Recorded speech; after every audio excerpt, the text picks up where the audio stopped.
Bom dia a todos. Havendo um legal, invoca a proteção de Deus e declara aberta a sessão desta Câmara Criminal no dia de hoje, 7 de março de 2023, terça-feira.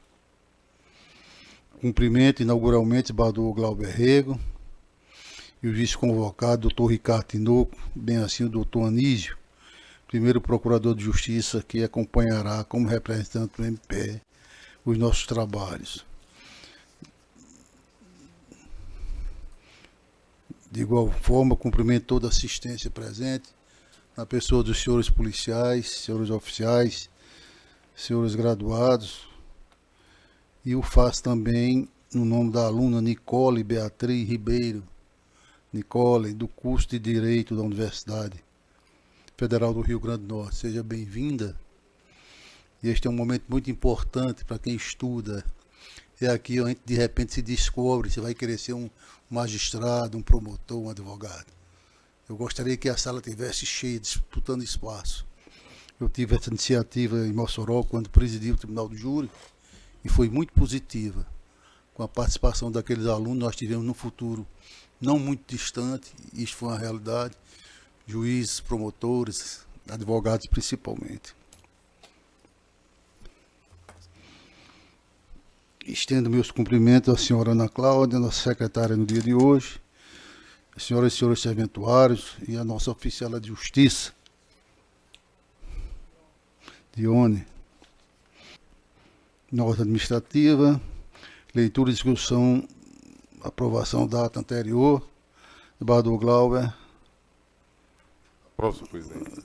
Doutor Ricardo Tinoco. Também aprovo, senhor presidente. Também aprova a unanimidade. Expediente, senhora secretária. Não há, excelência. Não há expediente. Indicações e proposições. A presidência rememora que a nossa próxima sessão ocorrerá no dia 14 de março, às 8 horas, retomando o calendário normal, não é isso, né? Terça-feira. Na terça-feira, excepcionalmente, né?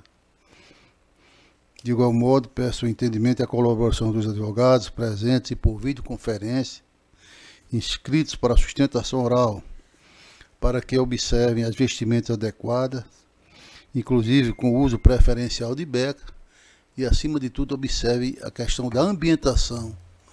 Nós tivemos casos aqui que advogado fez sustentação com um pano de fundo, a senhora caminhando de maneira estranha, que não ficou bem para o vídeo. Então, nós apelamos aos senhores advogados nesse sentido. A vigilância no ambiente escolhido para conexão, equipamentos, volumes, silêncio no ambiente, trânsito de pessoas principalmente. Não tendo mais nenhuma proposição a fazer, eu passo a palavra ao desembargador Glauber Rego. Sem proposições, senhor presidente. Passa a palavra ao doutor Ricardo Tinoco. Também sem proposições, senhor presidente. Pois não. Passa a palavra ao doutor Anísio Marinho, primeiro procurador de Justiça. Obrigado, excelência. Sem proposições. Muito obrigado. Conferência e leitura de acordos. Algum em mesa? Não temos. Vamos abrir a ordem original com julgamentos feitos com pedido de sustentações orais. Demais processos apresentados na ordem regimental. Primeiro é o número 24 da minha relatoria. Apelação criminal número 080-1279-95-2022. Houve pedido de sustentação do doutor apelante João Felipe Amaro da Silva, através do doutor advogado Rubem Matias de Souza, apelado do Ministério Público. Doutor Rubem Matias de Souza está presente? Ou por vídeo? Não se encontra, conforme informação da nossa secretaria. Bom, neste caso, o processo foi disponibilizado e eu estou, conforme proposto a Vossa Excelência, conhecendo parcialmente e dando provimento do recurso. Estamos reduzindo apenas aquilo que foi pedido em partes, de 10 anos, 7 meses e 1 dia de reclusão e 365 dias multas, para 10 anos e 7 meses, em regime fechado, e 35 dias multas. Desembargador Glauber. Acompanho Vossa Excelência. Doutor Ricardo Tinoco. Também, senhor presidente, acompanho. Pois não, então recurso conhecido parcialmente e provido a unanimidade de votos. O segundo é o número 33, da relatoria do desembargador Glauber Rego, recorrente Jeová Chaves Saranza. O doutor advogado anunciou que estaria presente.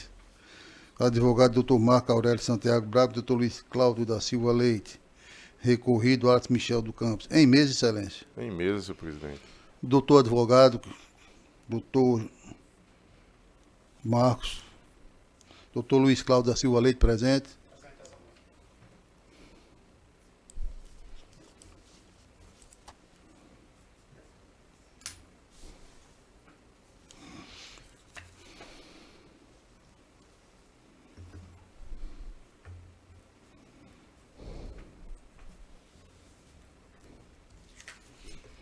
Doutor Luiz Cláudio da Silva Leite, Vossa Excelência, é isso? Bom dia, Excelência, é isso. Vossa Excelência dispõe de 10 minutos, Excelência. Excelentíssimo senhor desembargador Saraiva Sobrinho, a quem eu agradeço pela palavra. Excelentíssimo senhor desembargador Glauber Rego, a quem eu também saúdo na condição de relator deste processo. Excelentíssimo senhor doutor Ricardo Tinoco, a quem eu agradeço especialmente pelas lições habermasianas, que são tão provocativas e tão desafiadoras. Ilustre Procuradoria de Justiça, colegas advogados. Excelências, hoje dessa tribuna eu trago um caso relativamente simples que acaba apresentando e desenhando uma peculiaridade processual muito em decorrência, e aí naturalmente com todo respeito, a partir do procedimento e das decisões que foram tomadas pelo juiz originário, pelo juiz Oacó. E aqui, Excelências, como se trata de uma hipótese até mesmo clara e pacificada quanto ao cabimento do recurso, eu vou até me abster de tecer maiores considerações, até porque não é um ponto controvertido, que figura como uma grande discussão.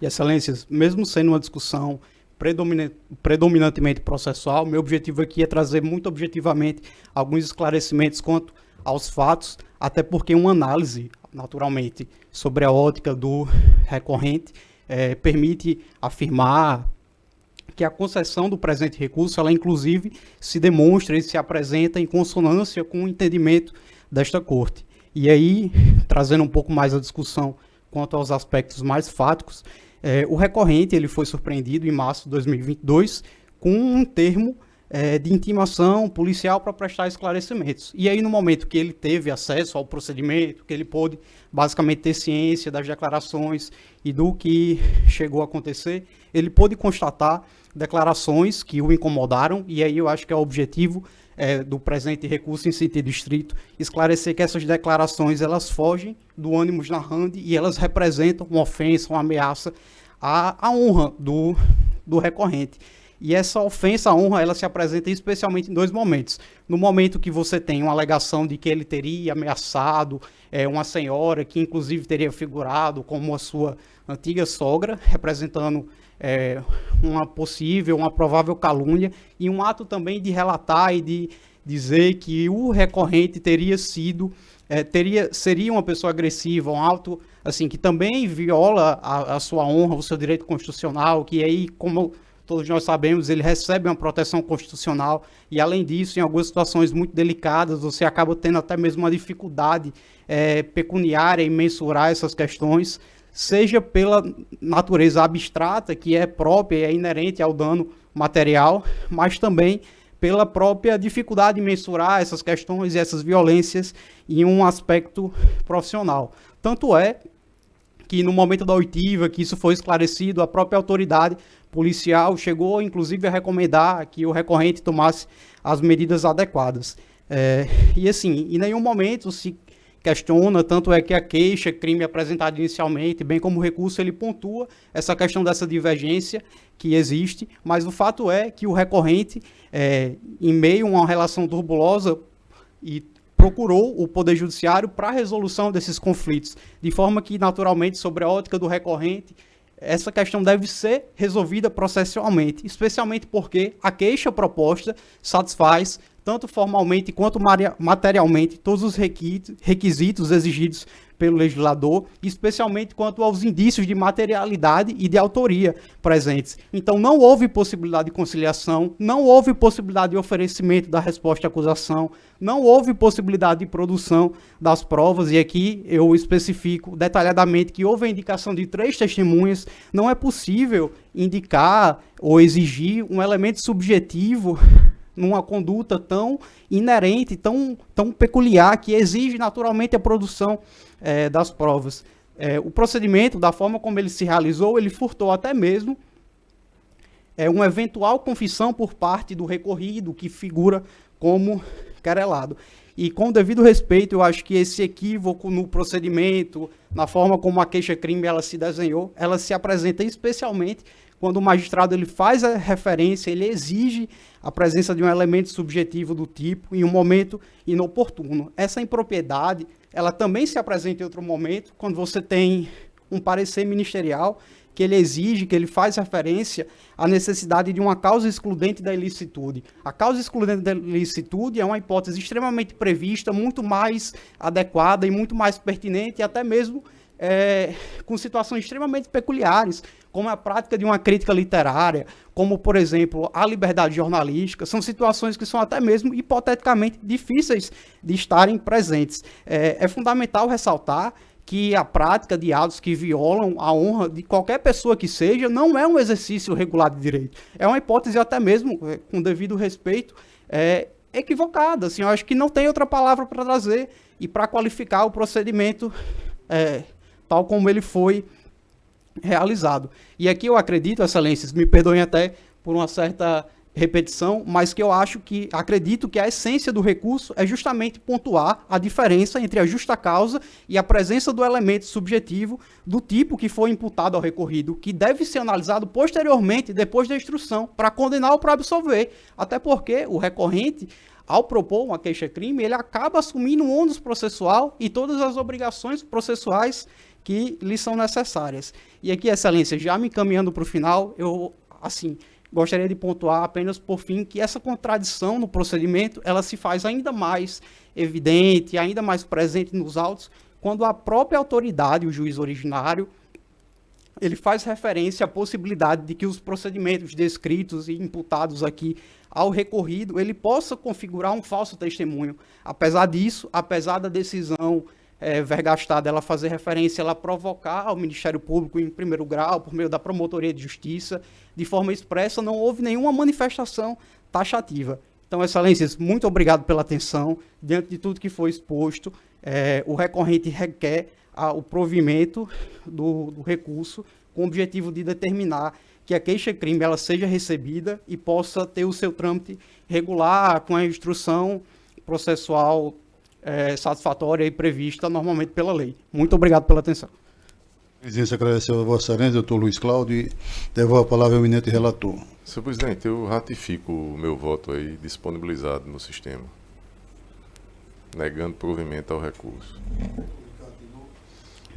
Senhor presidente, o voto do relator bem esquadrinhou a situação concreta.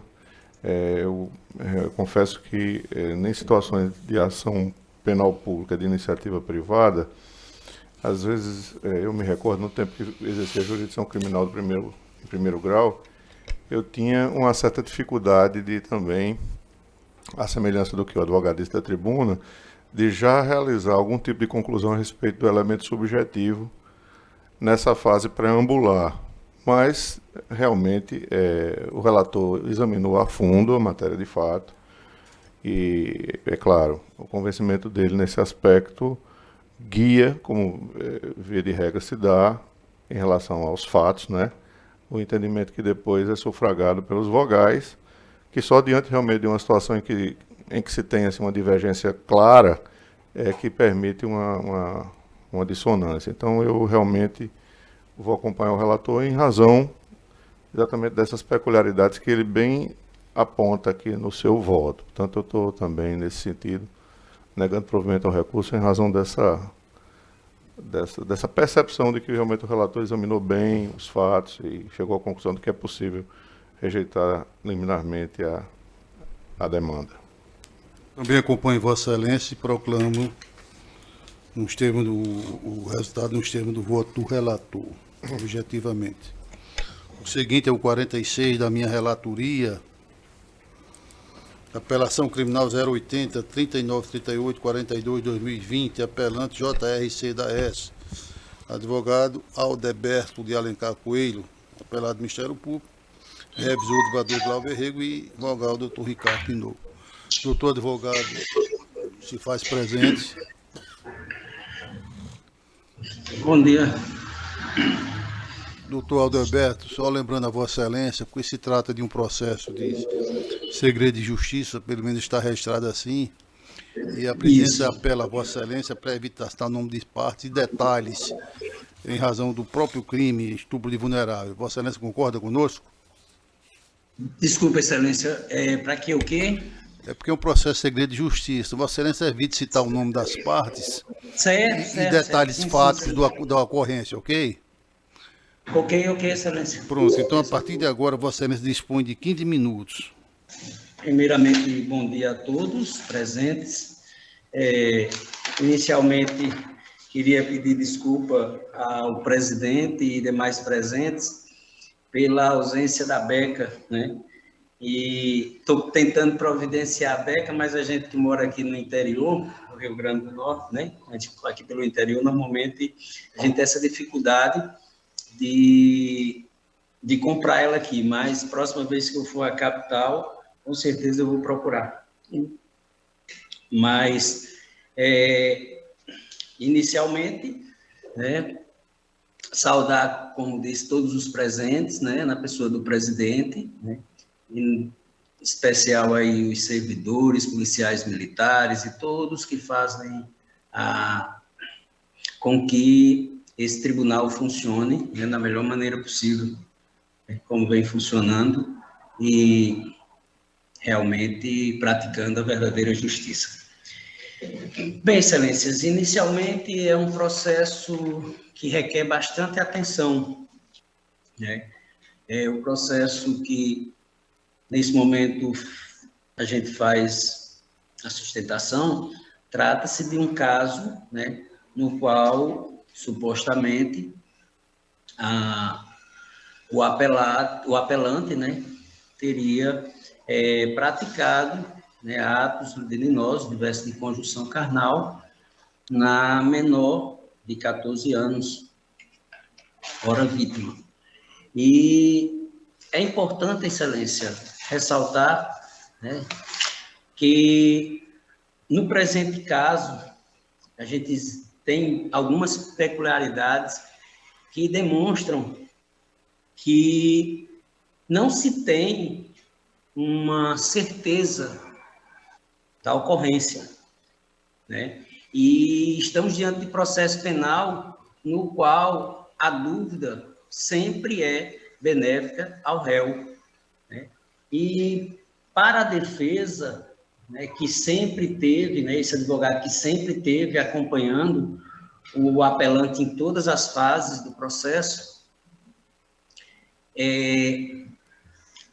a gente, com uma certa experiência de trabalho e nessa labuta, a gente consegue ter algumas sensações, né?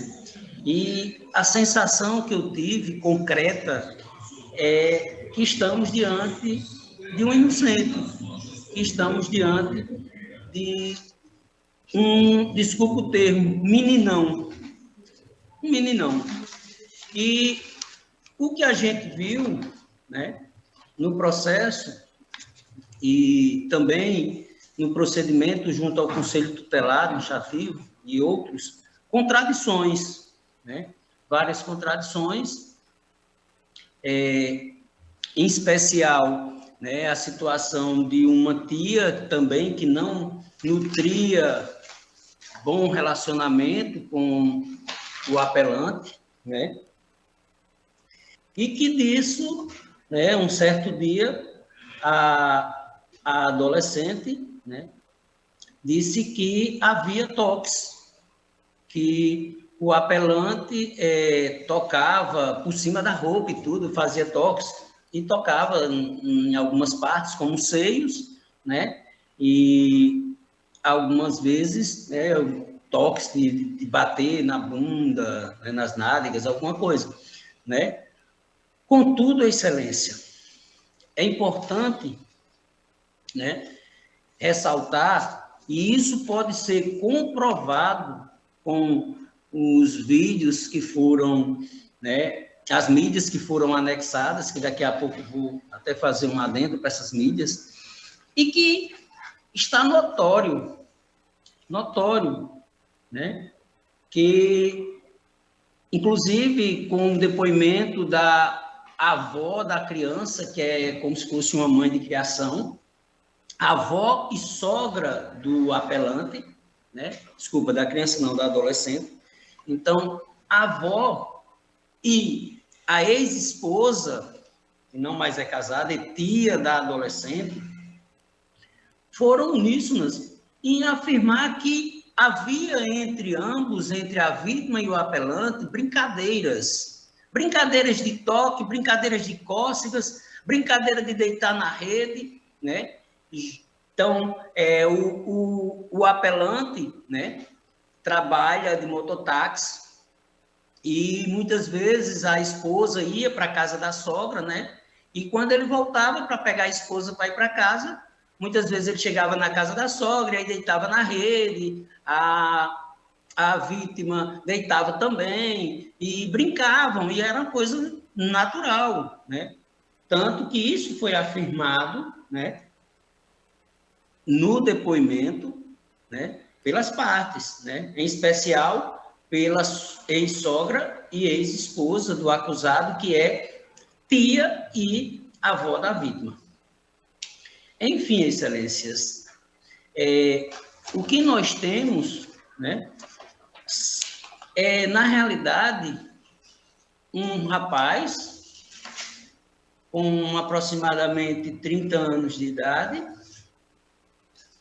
que está sujeito a uma pena estabelecida no juízo ACO de 15 anos, na iminência de cumprir 6 anos trancado. Excelências, não se vê razoável nem justo, né, que um jovem sem histórico, isso é importante frisar, sem histórico, inclusive, desses tipos de crime, que a experiência dessa douta Câmara Criminal, que tem, né, ex-juízes, né, e na realidade não existe ex-juízes, né, continuidade da sua magistratura, e também o conhecimento, né, desse lado processual chamado defesa, que nós temos aí o louvável, né, o grande representante da advocacia, né, o revisor doutor Glauber Rego. E aí nós sabemos que esse tipo de crime, os acusados, em especial desse tipo de crime, ele não pratica só uma vez. Ele não tem só uma vítima, ele não pratica só com uma vítima, né? Ele não consegue, né, controlar seu problema, digamos, seu afar, e acaba, né, acontecendo de outras vítimas. E aí nós temos, Excelência, nesses antecedentes, e além dos antecedentes, levando em consideração, né, o transcurso, né, de aproximadamente 3 anos do fato, e nenhuma, mas absolutamente nenhuma denúncia junto ao Conselho, nem antes, nem depois do fato, relacionando o apelante a algum crime sexual ou qualquer outro crime. Inclusive, né, as testemunhas ouvidas em juízo foram uníssonas, né? As testemunhas de defesa, que são pessoas que transportam né, que usa o serviço de mototáxi para crianças e adolescentes do apelante. O apelante continua, Excelência, praticando esse trabalho com respeito, responsabilidade às crianças e menores. Isso é fato, Excelência. Agora, infelizmente, se faz necessário aqui, né, asseverar, observar a questão do termo de audiência. E é muito importante isso, principalmente para a defesa. Por quê? Existe praxe de alguns juízes, poucos por sinal, mas que, além da videoconferência, né, ele faz o seu resumo. Mas entendamos, é o resumo do magistrado. E que, inclusive, esse advogado já questionou, né, o magistrado que prolatou a sentença para que colocasse algumas informações que são inerentes à defesa, e o mesmo sempre negou a juntar, sempre informando, né, que o relatório era dele e que não vincula o julgamento. É bem verdade. Contudo, Excelências, observem o parecer, né, complementar, né, do Procurador de Justiça, que diz, né, houve uma situação no processo que os vídeos, né, esse processo ia ser julgado no dia 26 de janeiro, mas os vídeos desse julgamento não constavam no processo, né? Segundo nos autos, o que consta nos autos era uma senha e um login de um sistema de nuvem Zoom. Contudo, depois, ao tentarmos entrar no sistema para assistir a audiência, não se conseguia, porque informava que teria encerrado, né, acredito que o contrato entre o Tribunal de Justiça e o Zoom. Enfim, foi necessário, né, esse advogado peticionar pedindo adiamento, no qual o nobre relator e presidente atendeu com muita convicção de que o processo seja realmente julgado dentro, né, do respeito ao devido processo legal, né, e que determinou a juntada dos autos. E aí, Excelências, o parecer que existia nos autos do nobre procurador trazia as questões de resumo, do que estava no resumo. E aí ficou nitidamente, né, comprovado, até mesmo que não existia nos autos, de que o parecer não foi feito, vendo o que realmente constava na audiência, o que realmente constava nas razões recursais desse advogado. E aí, no seu parecer complementar, né, o novo procurador diz, né, que o termo de audiência já apresentava um resumo dos depoimentos e declarações colhidas no referido ato processual. E aí, Excelência, eu quero alertar, né, para que o processo em si como um todo, né, seja visto, né, como eu acredito demais na sapiência e na responsabilidade dessa douta Câmara, né, que tomou os cuidados de assistir o que realmente aconteceu nas audiências. Por quê? Porque, como eu afirmei nas minhas razões recursais, tem informações aí que são preponderantes para a defesa, que são cruciais para que demonstre a necessidade de absolvição do apelante. Então, Excelências,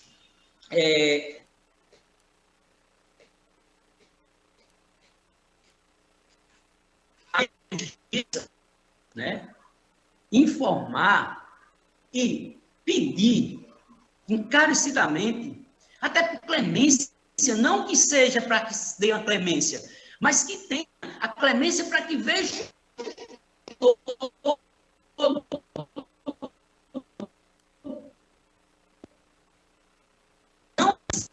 não certeza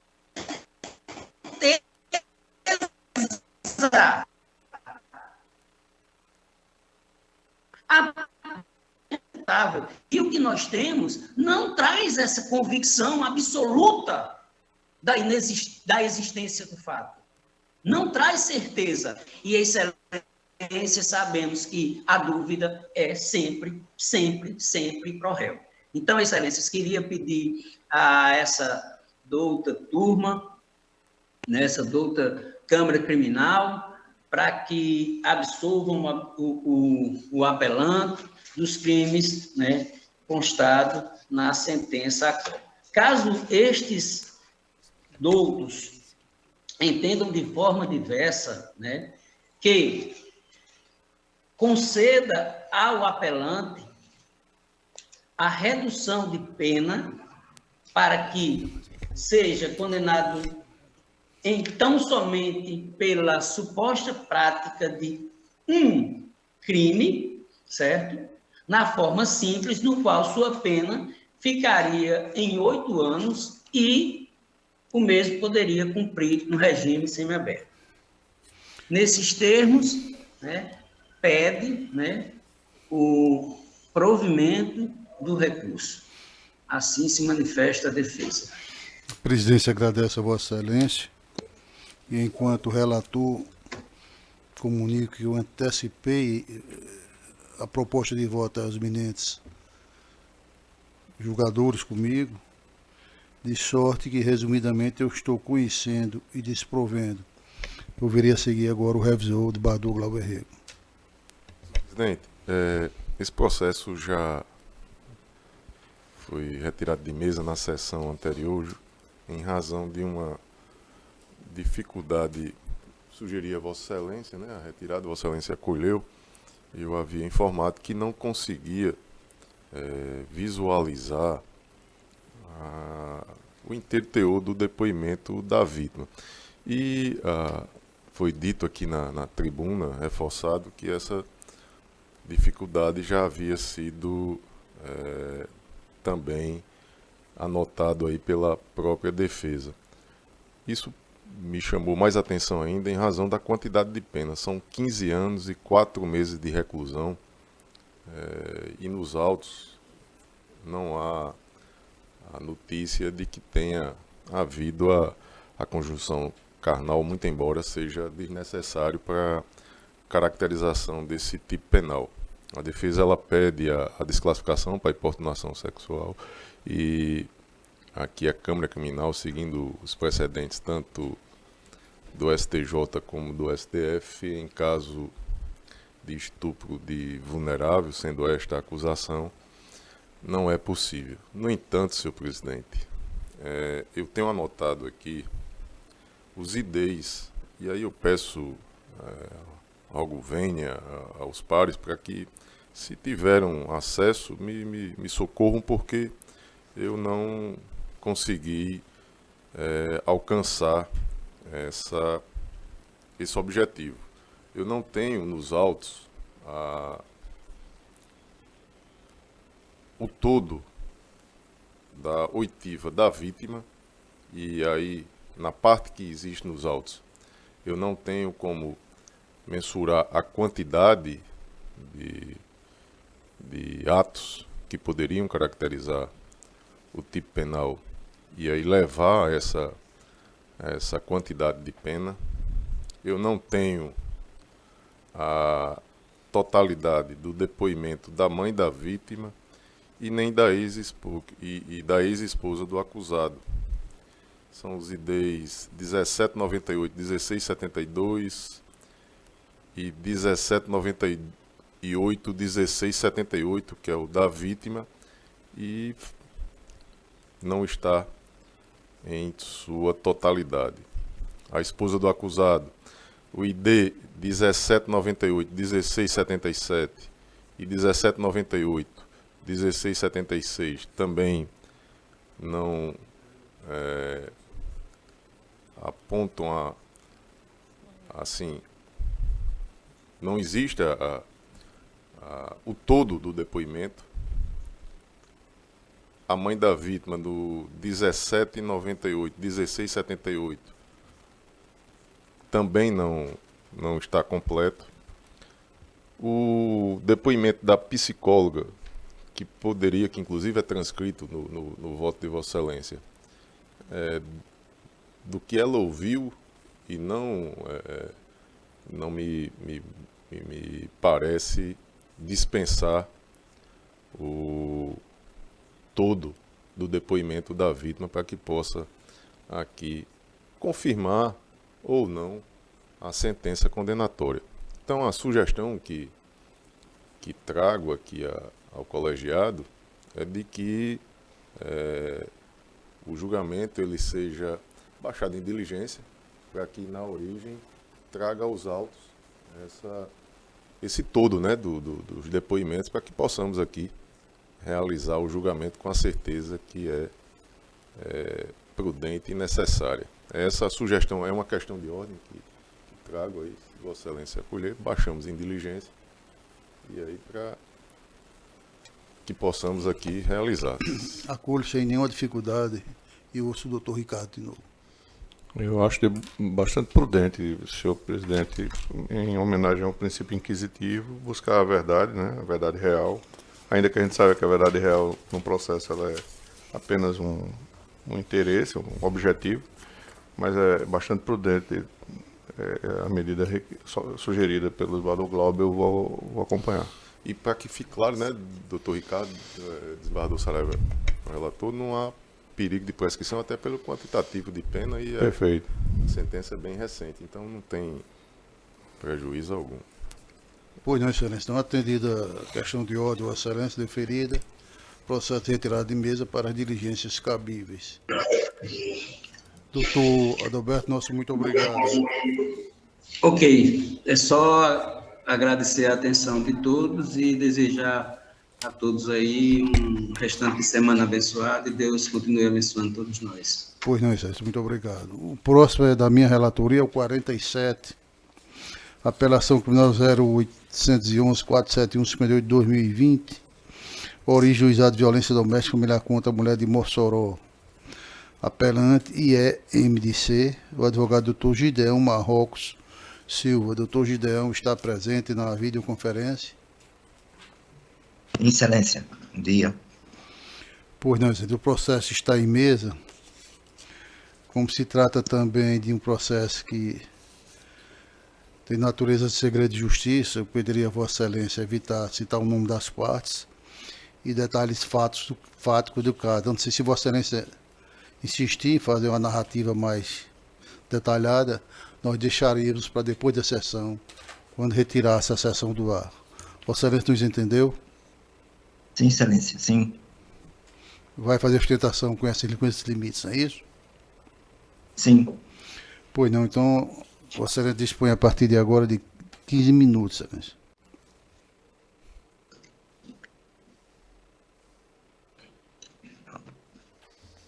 Excelentíssimo presidente dessa Câmara, saudando Vossa Excelência, eu saudo os demais, excelentíssimo relator, senhor revisor e o senhor procurador de justiça, demais servidores dessa casa.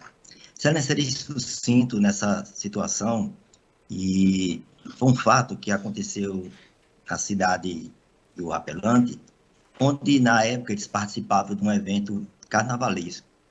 Em certo momento do evento, o apelante foi surpreendido pela ré. Ele conversava com a terceira pessoa, onde aconteceu uma via de fato, houve um momento de discussão, e aí, para acabar essa discussão, eles resolveram ir para casa. E ao adentrar do carro, começou uma nova discussão. Nesse momento dessa nova discussão, houve xingamento, houve troca de agressões, tanto por parte do apelante, como por parte da ré. Tanto a defesa, humildemente, entendeu que houve via de fato. Passado, o juiz Apolo entendeu que houve lesão corporal de natureza leve. A defesa entende por via de fato. Caso Vossas Excelências assim não entenderem, nesse sentido, houve na dosimetria da pena, o apelante foi condenado à pena de 4 meses.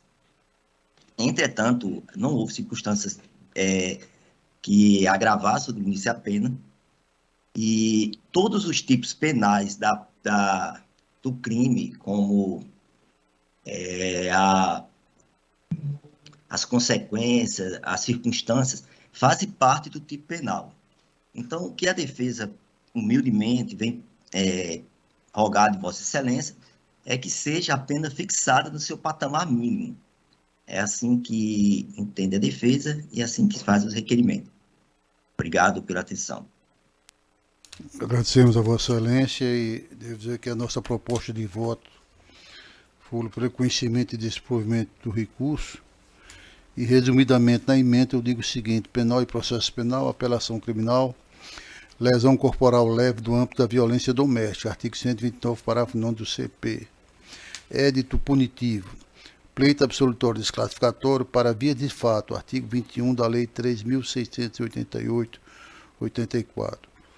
Conjunto de provas aptas a demonstrar o ânimo laende.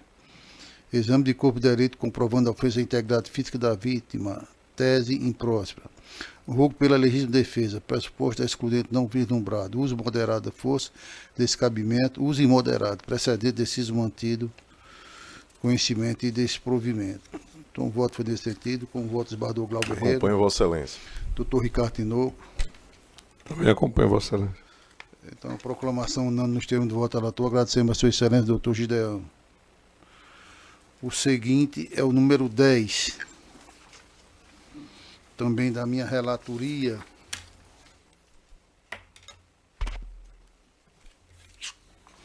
Apelação criminal 0100-509-73-2015. Apelante Aldo Suassuna Fernandes Neto, advogado João Russano de França Gomes, apelante Ângelo Luiz Barreto de Paiva, advogado Rinaldo Spinelli Mesquita Neto, apelante Yuri Nogueira, advogado Flaviano da Gama Fernandes.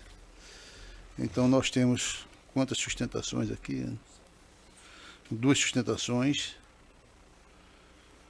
Pela ordem de inscrição, doutor Flaviano da Gama Fernandes, que falará em nome de Yuri Nogueira Medeiros. Vossa Excelência está presente? Sim, desembargador.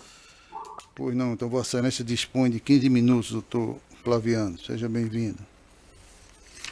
Muito obrigado, desembargador presidente Saraiva Sobrinho.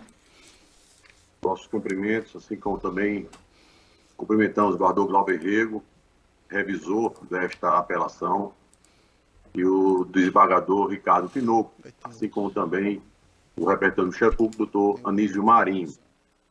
Excelência, nessa apelação, a presente defesa traz apenas um destaque, merecedor da atenção e do debate de Vossas Excelências. É uma questão que hoje o STJ assume para si o protagonismo em decidir, em ousar, em interpretar e aplicar a lei. Que é o protagonismo do reconhecimento das nulidades de provas, principalmente no que se diz respeito ao acesso aos celulares das pessoas investigadas sem autorização judicial. Nesse caso específico, Excelência, nós trazemos a conhecimento de Vossas Excelências o presente caso, que data máxima venha para a presente defesa, na linha do que o STJ vem decidindo, se encontra-se viciado de forma irremediável. Data máxima venha. Preciso historiar de forma muito otimizada o que foi que ocorreu nessa dinâmica fato que vem ensejar a nulidade do acesso ao telefone em questão, que nós estamos pleiteando aqui. Pois bem, o nosso constituinte, Yuri Nogueira, só veio aparecer na investigação, só veio a ser identificado como tal, após a devassa, a invasão do telefone apreendido com uma outra investigada chamada Paloma Christie.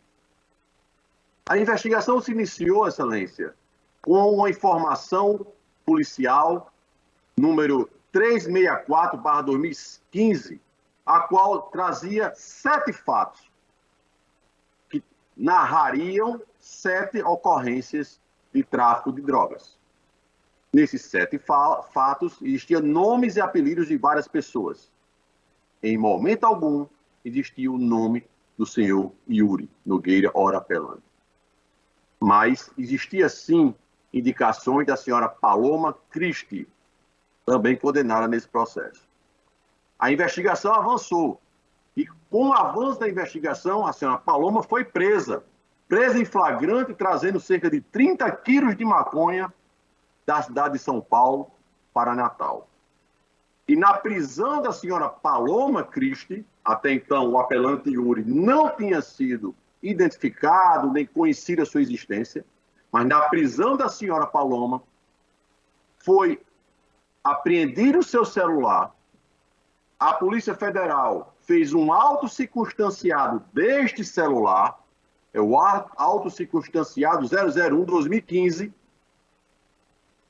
e é expresso dentro desse laudo quando ele diz, o próprio policial federal diz o seguinte, abre aspas, podemos desta forma e com acesso à agenda do alvo, identificar o terminal do senhor Yuri, número tal. Ok. De cara, a própria Polícia Federal confessa que acessou o celular dela e identificou o senhor Yuri somente através desse acesso. A devassa que ocorreu, excelência, do telefone da senhora Paloma Christi está eivado de ilegalidades. A Polícia Federal, em vez de apreender e manter o celular sob a cadeia de custódia dela e pedir à Justiça autorização judicial para extrair os dados ali constantes, entendeu por bem fazer isso de forma unilateral, de forma arbitrária, de forma ilegal, contrariando princípios constitucionais que são inflexíveis, que não podem ser relativizados, são princípios constitucionais consolidados, cristalizados por nossa doutrina e tribunais superiores como inegociáveis, excelência. O ato circunstanciado diz o seguinte, após a prisão do alvo, que seria a senhora Paloma, abre aspas, o telefone foi analisado e ainda que precariamente, a fim de obter dali indício de participação de demais integrantes. Com efeito, notou-se que o senhor Yuri é vastamente chamado por Galego, por Paloma. Verificou-se também que quase a totalidade do que foi falado em relação ao tráfico em tela se deu por conversa de WhatsApp. Fecha aspas. A própria, repita-se, Polícia Federal confessa que o senhor Yuri foi identificado através do acesso deste celular. Excelência, sequer menção nos autos do inquérito policial não existe acerca da concordância ou não da senhora Paloma para que a Polícia Federal utilizasse, devassasse, extraísse os elementos do seu celular. Não existe essa autorização, não existe essa concordância, que até os tribunais superiores hoje estão exigindo até que haja uma formalidade escrita. Mas nesse caso não existiu nem informalidade formal, de verbal, não existiu nem formalidade escrita, nem verbal. Ou seja, não existiu nada que dissesse que a senhora Paloma teria autorizado ter ingresso, devassado o seu telefone. E mais, excelência, foi ouvida uma testemunha em juízo, um policial federal chamado Gustavo Henrique, da equipe do delegado Christi, que é o presidente do inquérito policial, o qual afirmou que participou das investigações desde o seu início e abre aspas, e disse o seguinte, foram unicamente as conversas captadas do aplicativo do WhatsApp, do celular da Correia Paloma, que levaram à detecção de Yuri e dos demais envolvidos. Ele falou isso aos 17 minutos e 51 segundos do seu depoimento, excelência. O próprio policial federal, corroborando o que eu já havia dito do auto circunstanciado 001/2015, o próprio policial federal em juízo afirma categoricamente que foi aquele acesso ao celular que proporcionou a identificação do senhor Yuri, ora apelante. E mais, para coroar de forma irremediável esta nulidade, Excelência, eu trago para este tribunal o protagonismo deste reconhecimento, que não seja dado ao STJ novamente isso. A sentença expressamente diz, abre aspas, embora esteja convencido, olha o que o juiz diz, embora esteja convencido, com base no texto constitucional, que se deve exigir ordem judicial para a quebra de sigilo de dados armazenados em computadores, celulares e smartphones, na hipótese, verifico se fato incontroverso, palavras do magistrado na sentença, verifico ser fato incontroverso que a autoridade policial acessou os dados constantes no aparelho telefônico de Paloma no curso de sua prisão em flagrante, sem que houvesse autorização judicial. Excelências, quem está dizendo isso não é a defesa, não, é a sentença. O juiz sentenciante reconheceu e ainda colocou fato incontroverso, página 24 da sentença. Incontroverso que a polícia acessou indevidamente o celular da senhora Paloma. Porém, como é que o juiz reconheceu isso e, ao mesmo tempo, ele condenou com base nesse celular? O juiz, ele convalidou essa prova ilegal sob o argumento da relativização de uma garantia constitucional. Ele disse que o fundamento seria maior, o fundamento da proteção do direito à segurança pública sob o viés do princípio da proporcionalidade. Data máxima vênia, com todo respeito ao juiz de origem, que é um grande magistrado, ele relativizou uma garantia constitucional que é inegociável. A Polícia Federal, assim como o próprio juiz, na verdade o juiz, não como o próprio juiz, que ele mesmo reconheceu a ilegalidade do acesso, mas relativizou esse direito constitucional, eles ofenderam a ordem constitucional no artigo 5º, inciso 10º e inciso 10º e o inciso 12 da Constituição, desrespeitando ainda o artigo 12 da Declaração da União Universal de Direitos Humanos. Para a surpresa até da defesa, o parecer ministerial, Excelência, eu digo aqui de forma bem objetiva, e vendo até que era insustentável a alegação da sentença com relação à relativização da garantia constitucional, o parecer foi por outro viés. O parecer do Ministério Público entendeu que, olha só aonde vai a imaginação, entendeu que, pelo fato da defesa da senhora Paloma não ter oportunamente atacado a ilegalidade do acesso a seu celular, presumidamente a mesma teria autorizado este acesso. Pelo fato simplesmente por sua defesa não ter reclamado a invasão. A defesa do senhor Yuri não tem culpa das limitações ou não, da estratégia ou não utilizada pela defesa da outra correta. A defesa do senhor Yuri está prejudicada pelo acesso àquela invasão e a defesa, em tempo e modo, requereu a nulidade daquela e apontou a nulidade daquele acesso. Coisa, inclusive, que foi irremediavelmente o juiz de origem obrigado a reconhecer. Porém, mesmo assim, aceitado aquela invasão. O parecer ministerial ainda afirma que pelo fato da defesa não ter questionado e pelo fato da defesa ter requerido a perícia no celular, estaria provado a anuência da senhora Paloma para com o acesso de seu celular. Excelências, a defesa aqui encerra com esse destaque que data máxima vênia, respeitando o posicionamento desse juiz, por óbvio, por direito, dizer que Garantias constitucionais não são negociáveis, não podem ser relativizadas.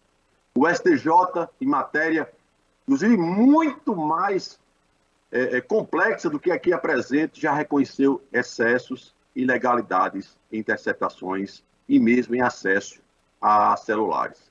Isso está, por mais, semanalmente, nós recebemos notícias nesse sentido de julgados.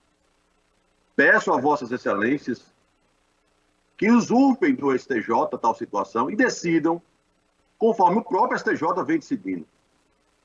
Reconhecendo a ilegalidade deste acesso e a nulidade da condenação por inteiro, haja vista que o senhor Yuri, a hora apelante aqui defendido, somente foi identificado por conta dessa ilegalidade do acesso. Nós vivemos num Estado democrático de direito, onde os fins não podem justificar os meios. Se assim avalizarmos, estaremos inspirando um Estado totalitário, o que é execrado por nossa democracia. Pedimos justiça, excelências, pedimos debate sobre a matéria e a consequência irremediável da nulidade desta sentença, da nulidade desta condenação e a absolvição do acusado Yuri integralmente. É assim que se porta e se pede. Obrigado, excelência. Presidência, agradece a Vossa Excelência e chama a tribuna o doutor Rinaldo Spinelli Mesquita Neto, advogado de Ângelo Luiz Barreto de Paiva. Doutor Rinaldo está nos ouvindo?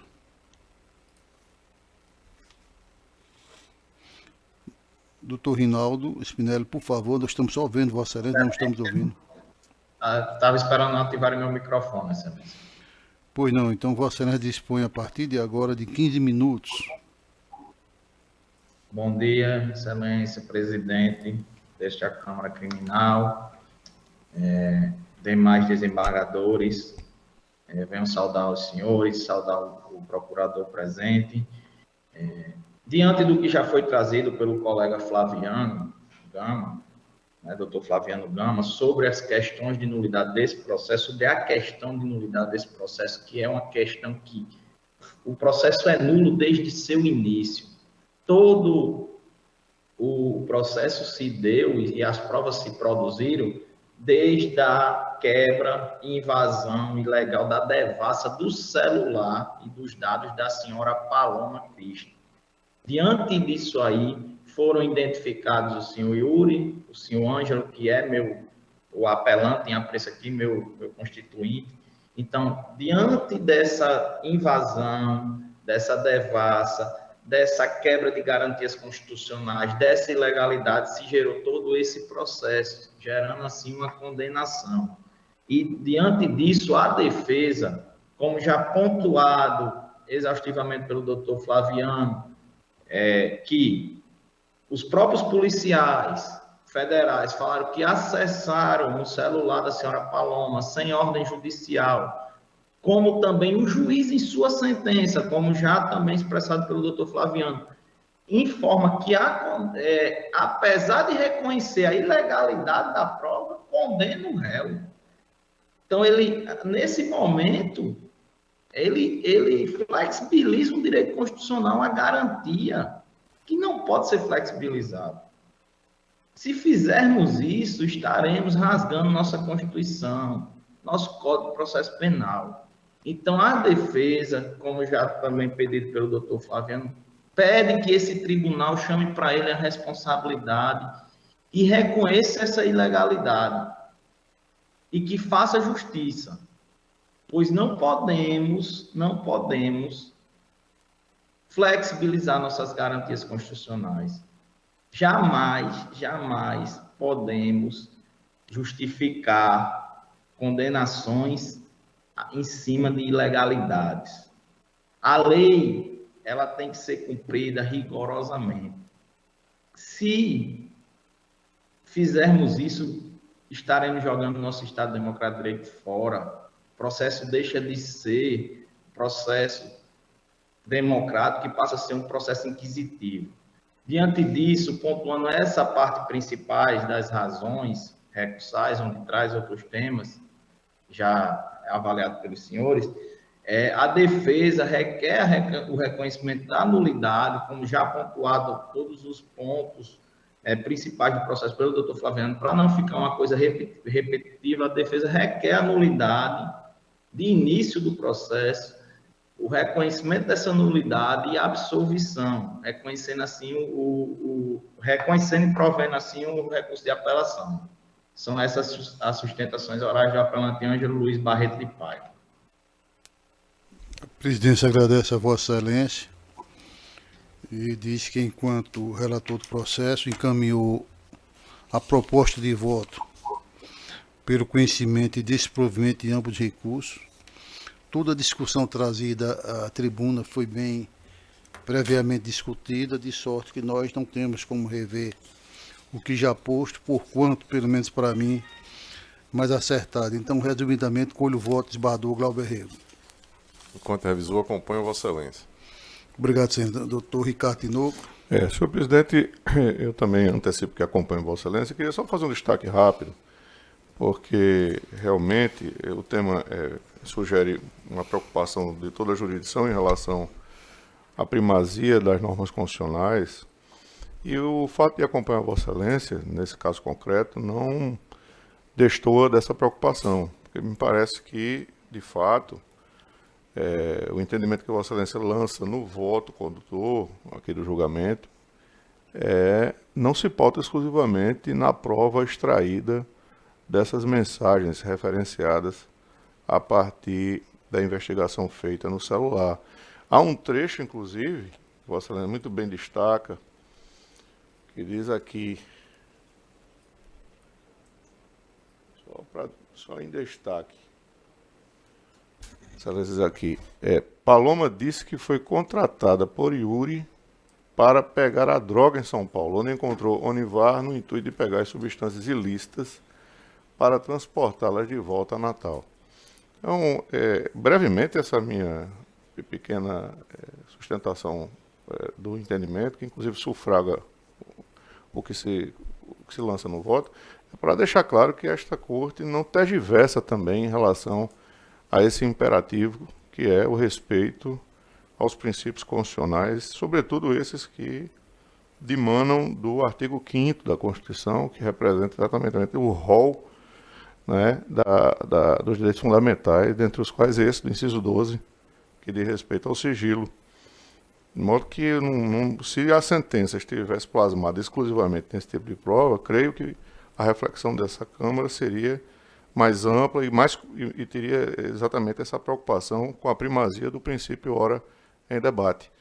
Mas eu vejo que Vossa Excelência foi muito cuidadoso em examinar a prova na sua integralidade. Inclusive, há depoimento da própria Paloma que secunda o juízo condenatório. Então, com esses acréscimos, eu quero dizer que acompanho integralmente Vossa Excelência. Doutor Ricardo, só Vossa Excelência permitir? Claro. E o ponto central da defesa é a questão da quebra do sigilo, né? Isso. Do aparelho celular da Paloma. Paloma Christi. E essa discussão, e aí a razão de ter sido bastante resumida enquanto revisor, é que o próprio relator disse que foi franqueado por ela o acesso. Então não tem, a discussão pede... Perfeito. Eu nem, Eduardo, se também Vossa Excelência me permite, eu nem ingressei nesse ponto, porque segundo o advogado da tribuna disse, não havia prova dessa franquia. Eu, como não examinei, aí eu preferi me cingir ao fato de que há outras provas. Mas concordo com Vossa Excelência também. Se isso se confirma, esvazia-se a possibilidade. Uma questão de fato, Excelência, questão de ordem, de fato. Posso esclarecer? Não, Excelência. Uma questão de fato. Não existe nos autos autorização da senhora Paloma, data máxima vênia, e o segundo ponto ela só falou da pessoa do senhor Yuri após a identificação do mesmo no seu celular, só cronologicamente explicando a situação. Mas, obviamente, Vossa Excelência tem decide como entende. Só Agradecemos, essa excelência. questão de fato que eu gostaria de esclarecer. O Obrigado. interessante é que a senhora Paloma não questiona em nenhum momento, né? Quem questiona são terceiros. E Pois é, Perfeito. perfeitamente. Bom, então proclamo, nos termos do voto do relator, unanimidade. Agradecemos aos doutores advogados, sejam todos bem-vindos a esta Câmara. O seguinte seria o 18, apelação criminal 0106-125-90-2019, apelante Claudimar Oliveira da Silva, através do doutor Gabriel Bulhões. Não estou retirando de pauta, porque tem outros 2 processos, eu estou reunindo para uma próxima sessão. Da pauta anterior, temos o agravo interno em habeas corpus 081-5019-74, 41 da pauta. Da minha relatoria, esse processo já foi retirado em mês anteriormente, e eu agora estou retirando de pauta para um reexame. isso é qual? Ok, é o 41, agravo interno em habeas corpus. Esse não foi julgado na sessão passada, senhor presidente? Vossa Excelência concordou com a divergência e ficou só para trazer. Sim, é verdade, tem razão. Vamos examinar agora o HC. O HC, perfeito. Ok, de acordo. O seguinte, 42 da relatoria do desembargador Glauber Rego, habeas corpus 081-237-04-2023, impetrando defensor público, Fausto Carneiro Garrido, Paletó, paciente da SLJ, autoridade coatorista da primeira vara de Extremóis, relator desembargador Glauber Rego. Visto o doutor Ricardo Tinoco, vice-convocado aos 2/3/2003, após o voto do relator, em consonância com o parecer oral do doutor Anísio Marinho Neto, a colina preliminar, por este estado, não conhecimento do direito por supressão de instância e não conhecendo da ordem, conhecendo todavia parcialmente e ex-ofício, pede vistos autos do doutor Ricardo Tinoco. Em mesa, excelência? Tem mesmo, senhor presidente. Pois não, excelência. Senhor presidente, como é do meu feitio, eu quero primeiramente louvar o zelo, o cuidado e, sobretudo, o caráter técnico com que se reveste e sempre se revestiu os votos da relatoria do desembargador Glauber, o que é do conhecimento correntio de todos nós que trabalhamos, né, elaboramos aqui na atividade jurisdicional. Contudo, eu peço vênia ao relator, e assim eu faço, para apenas apontar o aspecto específico do caso concreto que me faz, com a devida vênia, com máxima vênia, divergir do mesmo, no que tange ao fato dele ter acolhido, de Vossa Excelência ter acolhido a preliminar suscitada pela Procuradoria, entendendo que o HC não deveria ser conhecido em razão de ter se dado o fenômeno, né, processual da supressão de instância. Como o fundamento central do pedido da impetração dá-se em razão do excesso de prazo, eu particularmente, e reitero com a devida vênia, compreendo que referida matéria prescinde do exame do primeiro grau, dado ao fato de que o HC ele tem essa amplitude, né, que nos permite fazer, como por diversas ocasiões essa Câmara já o fez, o controle de legalidade em relação às ações penais que estão em curso. Então, é exatamente em razão desse ponto. Eu imagino que não há motivação suficiente para, no caso concreto, acolher a preliminar e, portanto, eu estou concluindo aqui o meu voto. Como digo aqui, só para ser mais breve, eu digo que, por tais motivos, verifico a necessidade de revogação da custódia cautelar do paciente. Não obstante, considerando também a circunstância do caso concreto, uma vez que o paciente agrediu esse companheiro, além da necessidade de resguardar a integridade física e psíquica da vítima, imperiosa a aplicação de medidas cautelares diversas da prisão, até para se evitar a reiteração delitiva. Dessa forma, entendo por suficientes as medidas cautelares diversas previstas aqui nos dispositivos que eu cito no voto. Então, apenas em razão desse ponto, é que eu peço vênia ao relator para divergir e o voto visto está lançado nos autos e disponibilizado a Vossas Excelências. Estou acompanhando Vossa Excelência. Senhor presidente, Vossa Excelência permite? Pois não, excelência. É interessante e eu fico feliz, doutor Ricardo, com o debate e eu acredito que o nosso papel é esse, né? Fazer aqui com que o resultado seja fruto daquilo que melhor possamos trazer para o jurisdicionado. E, assim, embora o resultado seja o mesmo, eu acho que a gente deve aprofundar aqui o debate, senhor presidente, porque nós temos precedentes aqui na Câmara Criminal no sentido de que, não sendo essa alegação levada de início ao juízo do primeiro grau, e aí eu trago aqui no habeas corpus 804821, deste 84, do ano 2020, eu trago de relatoria própria, mas todos julgados à unanimidade aqui na Câmara Criminal. Excesso de prazo para a formação da culpa afirmado, ainda ter o paciente indicado para mais supressão de instância configurada. Isso aqui julgado em 2020. Tem um outro aqui. Excesso de prazo para a formação da culpa, não conhecimento deste último argumento por supressão de instância. Tem outra aqui no habeas corpus 80285382, 2021. Agora julgado dia 25 de março do ano 2021. Preliminar suscitada de ofício, não conhecimento parcial da ordem, temática respeitante ao excesso de prazo para o término do inquérito policial e para a formação da culpa. Ausência de provocação perante o juízo de primeiro grau, inadmissível, supressão de instância. E aí tem outros no mesmo sentido, senhor presidente, aqui, também no HC 80, 99, 96, 88, 2022, julgado em... Eu não tenho a data aqui, me desculpem, mas certamente no ano de 2022. E também no mesmo sentido, um outro, o 80, 28, 53, 82, 2021, também no mesmo sentido. E, como digo, todos à unanimidade. E não essa postura, ela não vem sendo adotada somente aqui na Câmara Criminal. Eu trago aqui, no STJ, o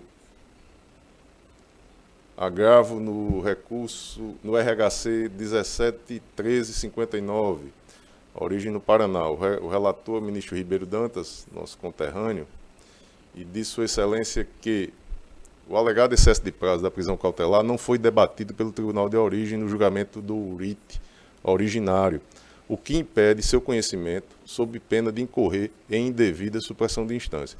Então, assim, não vou ler tantos outros que tem aqui no STJ, mas essa tem sido a posição firmada tanto no STJ como aqui na Câmara Criminal. Mas eu fico aberto a, inclusive, mudar de posição. Por quê? Como tem sido, não conhece da matéria do HC, mas não deixa de que tem sido essa postura tanto no STF como no STJ, mas enfrenta, como foi feito no caso concreto, de ofício. E eu acabei por conceder. Agora, se a gente definir de que não há a supressão de instância, de que o HC deve ser conhecido, eu, formado aqui a maioria, passarei a ter essa posição em gabinete. Mas a vista do Dr. Ricardo Tinoco, ela me levou a um outro olhar nos autos, e que, passada essa discussão, eu tenho uma outra. É que, a rigor, teve um equívoco da minha parte, porque quando eu não conheci da ordem e concedi de ofício, eu era para ter já decorrido o prazo recursal arquives. Não era para trazer a julgamento aqui no órgão colegiado, a não ser que tivesse um agravo, um recurso do impetrante ou até mesmo do Ministério Público, aí vai discussão se caberia ou não, mas não conhecido a uma extinção sem resolução de mérito. A dificuldade que há é porque, se forem observar nos movimentos dos atos processuais, o não conhecimento importa na extinção sem julgamento de mérito. E está lá nos julgamentos sem resolução de mérito. A concessão de ofício, aí está no julgamento de mérito. Aí há essa em tese, incompatibilidade. Mas, a rigor, tecnicamente falando, não haveria que ter esse debate aqui no colegiado, porque o julgamento ele foi monocrático e já tinha sido resolvido. Não foi conhecida a ordem, não teve recurso, arquivos. A ordem foi concedida de ofício. Mas é oportuna a discussão, é oportuno o debate, para que a gente defina, primeiro, há ou não a supressão de instância. Até porque, no caso concreto, o processo ficou parado, se não estou enganado, mais de um ano e 5 meses, não? Um ano e 5 meses. 1 ano e 5 meses. Então, nesse intervalo, teve lá a oportunidade de levar, até mesmo de evitar trazer aqui o tribunal. Pois é. Então, essa é a preocupação mais extremamente pertinente, doutor Ricardo, o debate, e aí depois a gente definir, por exemplo, essa questão da extinção sem julgamento de mérito. O processo deveria estar aqui? Eu entendo que não. Não é verdade? Se vocês me permitem. Pois não, estamos abertos aqui para... Pronto.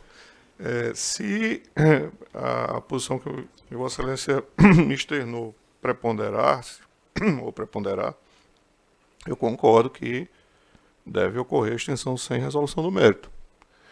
Que, na conformidade com como eu entendo, o excesso de prazo pode ser objeto de habeas corpus aqui em segundo grau. Aí é onde reside, com a devida vênia, a nossa pequena e sucinta. Eu digo a impetração direta. É nesse ponto que reside a nossa pequena divergência, porque eu compreendo que o HC contempla a possibilidade de se discutir o excesso de prazo sem que seja impetrado em primeiro grau. Portanto, aí eu já não chegaria a essa conclusão da extinção sem resolução do mérito. Mas se a Câmara vier a pacificar o entendimento como Vossa Excelência sustenta, eu concordo que a hipótese é de extinção sem resolução do mérito, mesmo porque se não conhece, né, Badu? Claro. Agora tem que ver essa questão do movimento, porque no sistema a concessão de ofício é julgamento meritório, perfeito. É bom, mas eu queria até fazer uma ressalva. Eu acho que a referência que Vossa Excelência faz aos julgados anteriores é muito oportuna também. Só fazendo a pequena ressalva que eu não estava a compor aqui, por isso que eu não tive a oportunidade de externar esse entendimento que, assim, modestamente sempre foi o que eu sustentei ao longo do tempo, no período em que existia a jurisdição criminal. Mas só essa pequena ressalva, presidente. Então eu devo proclamar que a ordem foi conhecida por maioria e concedida parcialmente à unanimidade, é isso? Não, resumindo o pensamento de Vossa Excelência. Mas aí essa questão dos nossos precedentes, é como disse o doutor Ricardo, ele não estava aqui presente quando firmados. Sim. E também firmamos aqui a partir do que tem decidido as Cortes Superiores, que aí eu trago aqui. Então vamos mudar e a partir de então a gente já conhece, mesmo que não tenha sido questionado na origem. É isso? Então a gente vai estar modificando a nossa posição? Exatamente para suprir essas coisas que não foram questionadas. Exatamente. Quando há uma exacerbação naquilo. Não foi questionado, mas Vossa Excelência, enquanto ele visualizou aquele aspecto. E concedido de ofício.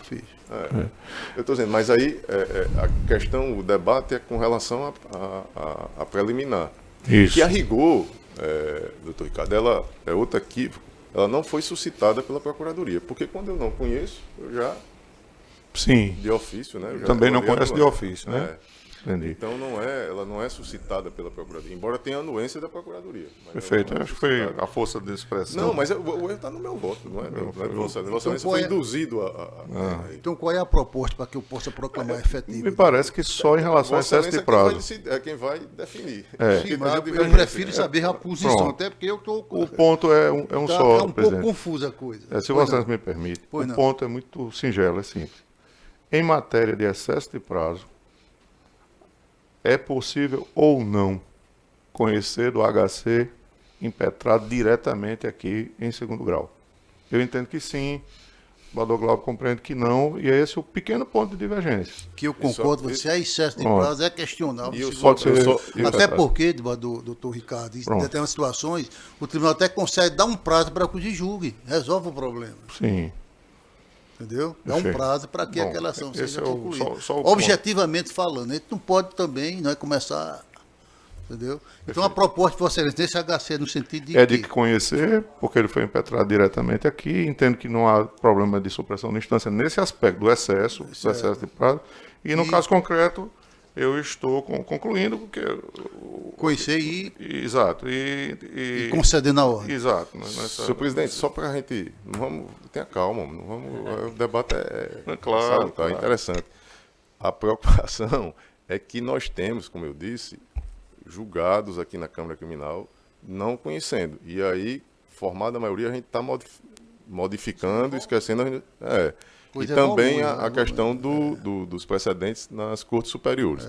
Mas vai mais além. Esse debate ele é interessante para a gente firmar a posição. Firma a posição, a partir de então vai conhecer. E se Mas não no firmar- caso concreto, tem uma preocupação.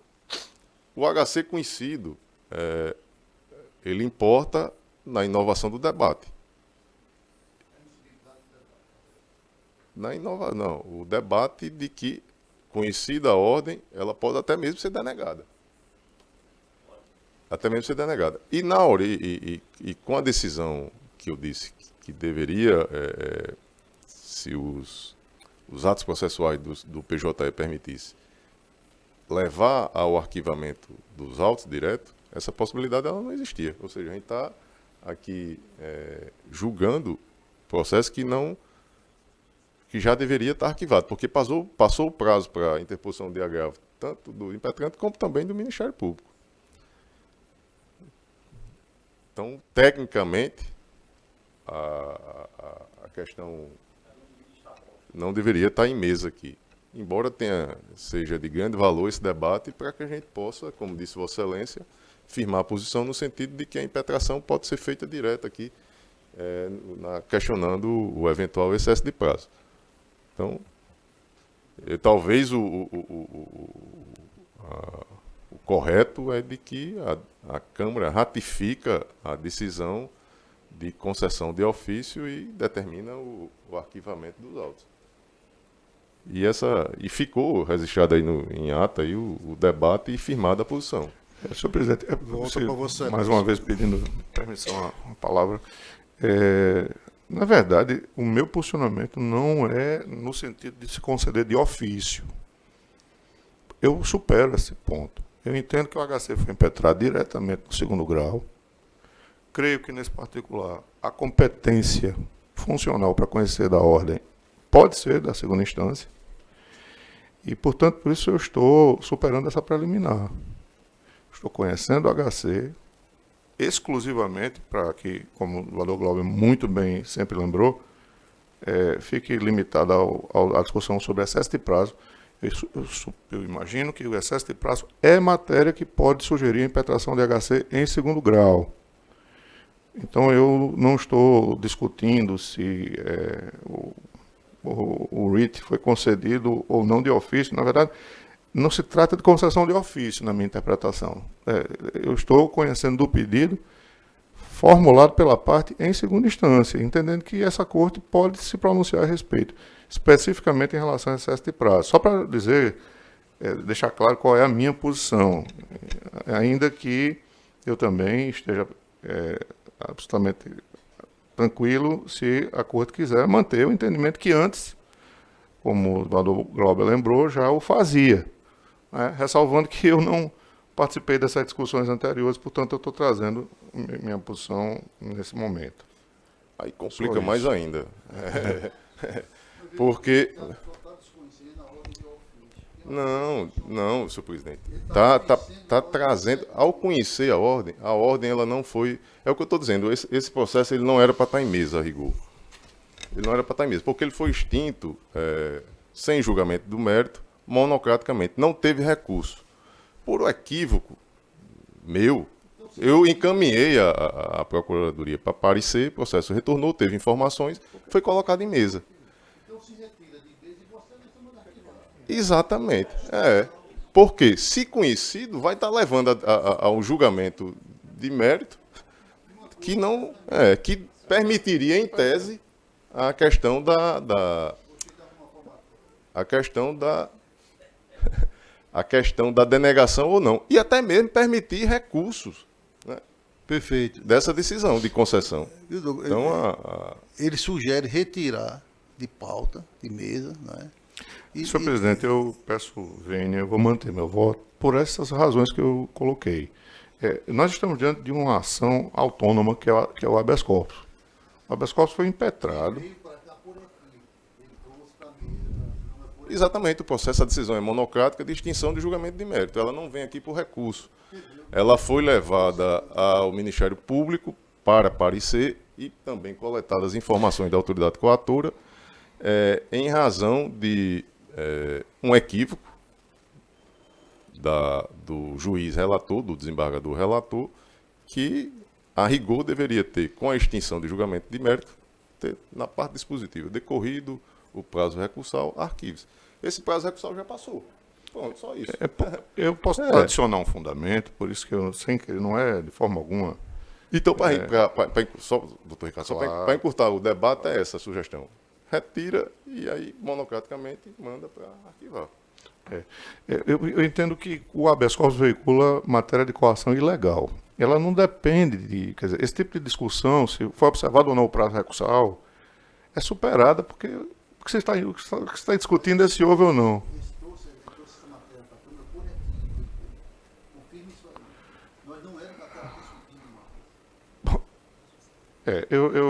Mas ele entende que é. Eu prefiro me manter nesse sentido, assim, com uma devida vênia. Se Vossa Excelência quiser modificar o seu voto, claro, eu estou aberto e fico vencido sem nenhuma dificuldade. Fechando, Vossa Excelência conhece, é isso? Eu conheço do HC que foi impetrado, entendo que esta Câmara é competente para conhecer E concede em matéria de excesso de prazo e defiro a ordem nos termos que foi aqui consignado no voto. Eu acompanho Vossa Excelência de Bardou Glauber. A questão da retirada de... Não, ele não aceita. Sim, mas aí, se a Câmara... Pronto, eu acompanho ele no sentido de não retirar. De não retirar. Eu quero resolver essa problemática. Então eu vou retirar, senhor presidente. O processo de mesa eu resolvo monocraticamente. Mas é da relatoria de Vossa Excelência, é? Pois não, ele é o relator. Pronto, então Vossa Excelência retira de mesa. Retiro de mesa. Ok. Resolvo monocraticamente. É o 42, né? É. Habeas corpus. Muito bem, pronto. Pronto. O 43. Debate semelhante é da relatoria do Bardou Glauber Rego. Com a conclusão do 43, doutor Ricardo, tem aqui dizendo, após o voto do relator, denegando a presente ordem, pedido de do doutor Ricardo, do Bardou, Sara Sobrinho aguardaria o voto vista. Com a palavra, doutor Ricardo. 3. É o HC 0800.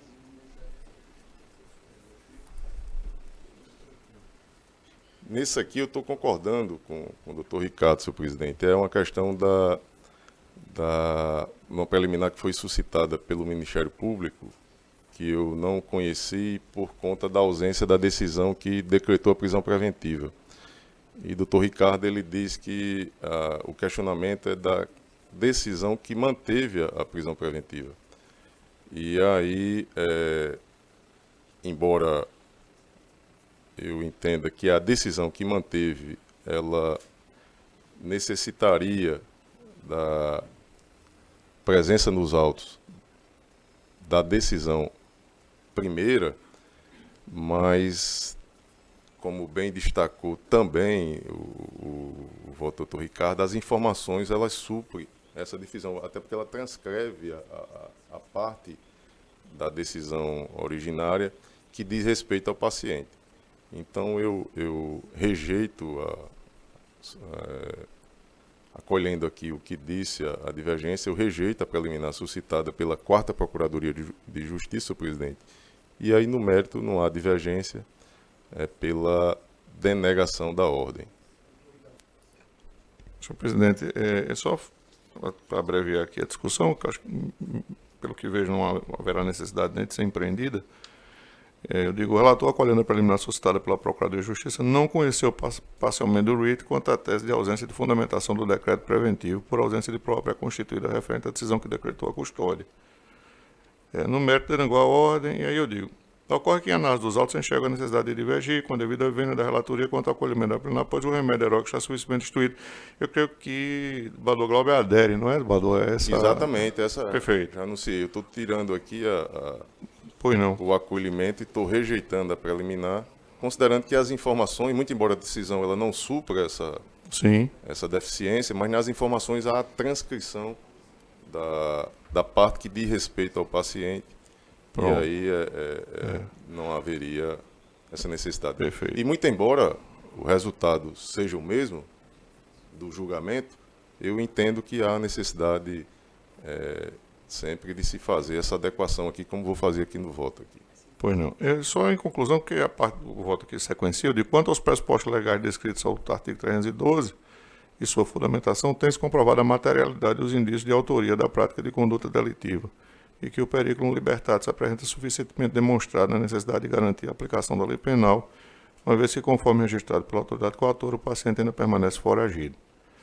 Então, outro sim, como destacado pela relatoria, há indícios de que o paciente participa de organização criminosa, além de atuar no comércio ilícito de entorpecentes, fatos esses que revelam a necessidade de resguardo da ordem pública.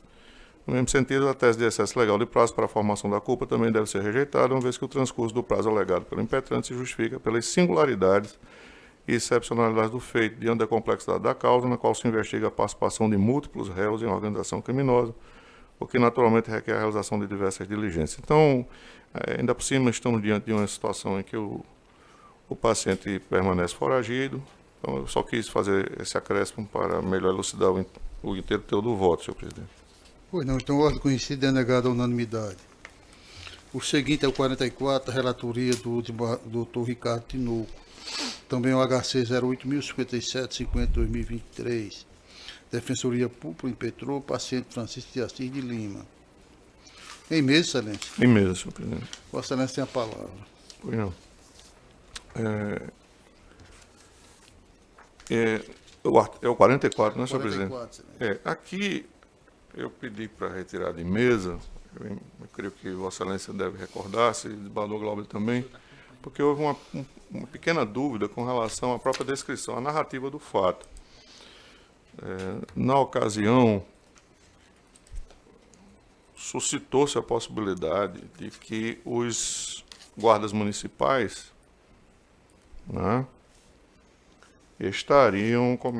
teriam cometido excesso, exorbitando, desbordando de suas atuações, de suas competências administrativas, realizando uma atividade como se policiais fossem, né?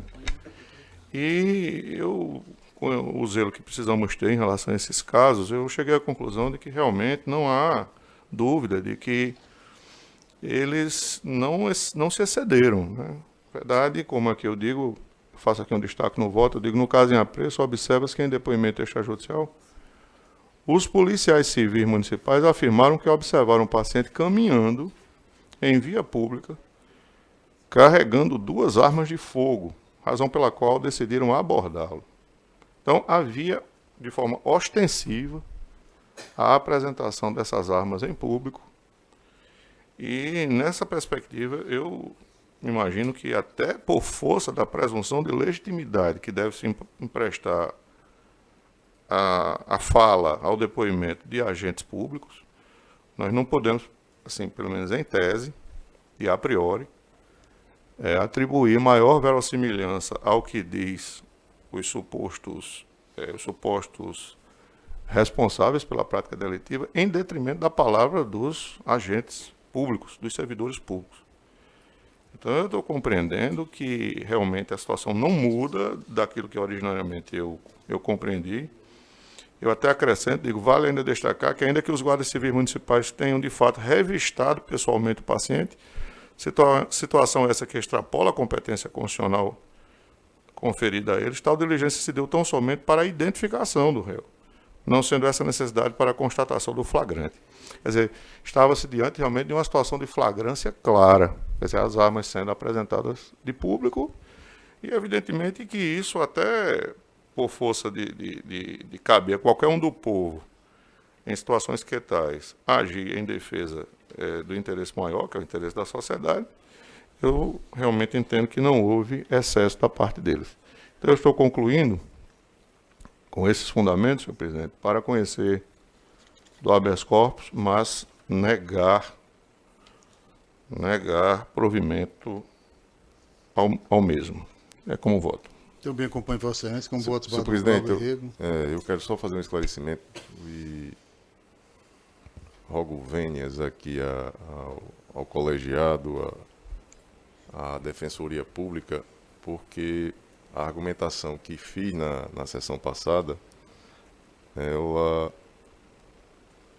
empolgada com o caso dos autos, que eu mantenho o meu voto no sentido de conceder a ordem, no entanto, eu retifico, e por isso as vênias que faço questão de registrar, é porque eu dei ênfase, inclusive no voto escrito, e que faço questão de corrigir somente agora em sessão, retirando essa questão da invasão de domicílio, porque essa parte, esse destaque, é fruto tão somente daquilo que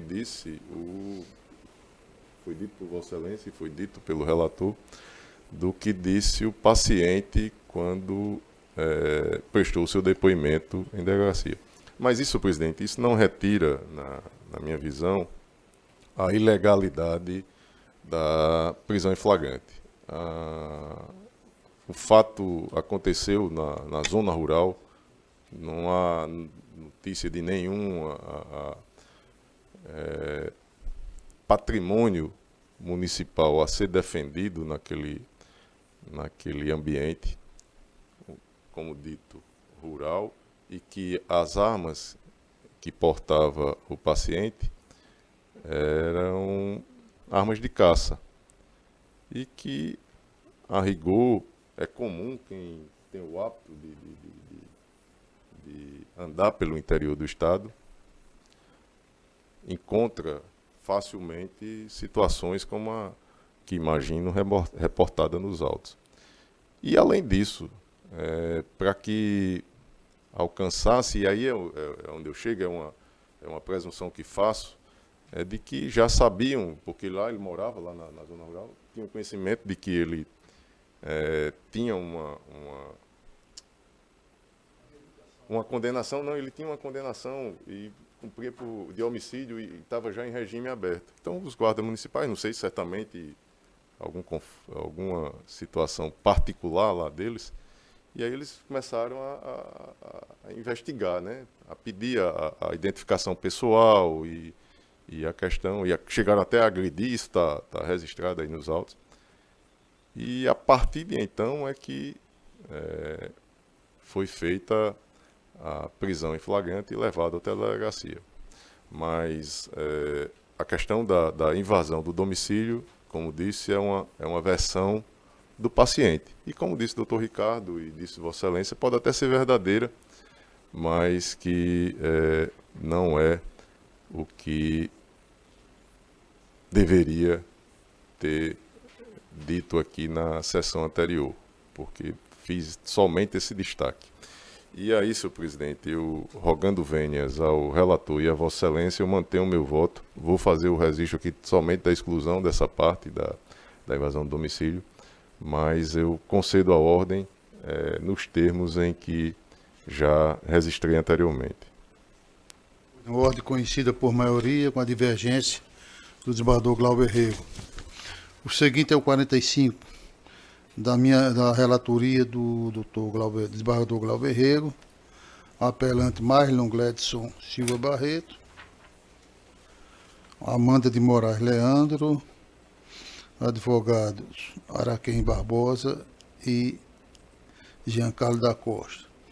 Julgamento suspenso em 2 de março. A Câmara Criminal, a unanimidade de voto em sintonia com o parecer oral do Dr. Anísio Marinho, primeiro procurador de Justiça, acolheu a preliminar de não conhecimento parcial do recurso de Amanda de Moraes, no tocante à justiça gratuita, suscitado de ofício pela relatoria.